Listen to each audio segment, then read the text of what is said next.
부산에서 위안부 수요 집회 100회를 맞았습니다. 8년 넘게 부산 시민과 여성단체가 위안부 피해자와 역사를 기억하자는 취지로 매월 한 차례씩 집회를 열어왔는데요.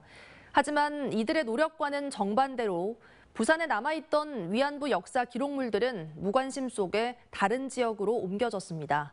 부산문화방송 이승엽 기자가 취재했습니다.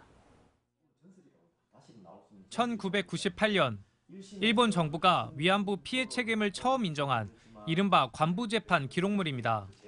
이 재판에 참여하기 위해 부산과 일본을 23차례나 오간 할머니들의 여권부터 30년 넘은 빛바랜 비행기표까지 보존되어 있습니다. 아픈 역사를 알리고 바로 잡겠다는 피해자 할머니들의 생전 모습도 사진으로 남겨졌습니다.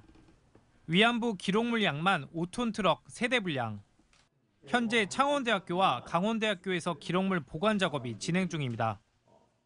그런데 이 기록물들은 2년 전까지 모두 부산 위안부 역사관에 보관되어 있던 자료들입니다. 어떻게 된 일일까?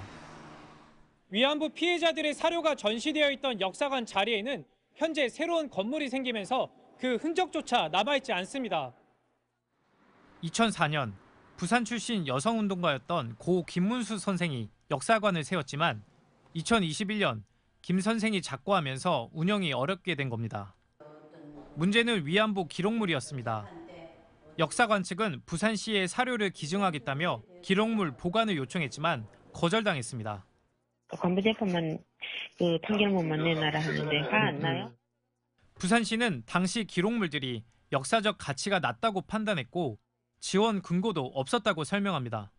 김문수 대표님 자료들도 이제 많이 가지고 계시거든요. 시청에서 이제 위안부 관련 자료로 이제 보관하거나 전시를 한다고 하면 역사적인 가치가 있는 자료하고 개인 활동에 대한 자료로 조금 저희는 구분이 좀 돼야 되는. 역사관 측은 결국 기록물을 디지털화하는 정부 사업에 지원했고 공모에 당선된 창원대와 강원대로 사료를 옮길 수밖에 없었던 겁니다. 김문숙 선생님이 있어서 관부재판이 일어난 것이고 또 그 과정에 담긴 그런 사연 깊은 유물들이 그걸 제대로 관리하지 못하고 관부재판 결과물만 내놔라 하는 것 자체는 정말 잘못됐다고 저는 생각합니다.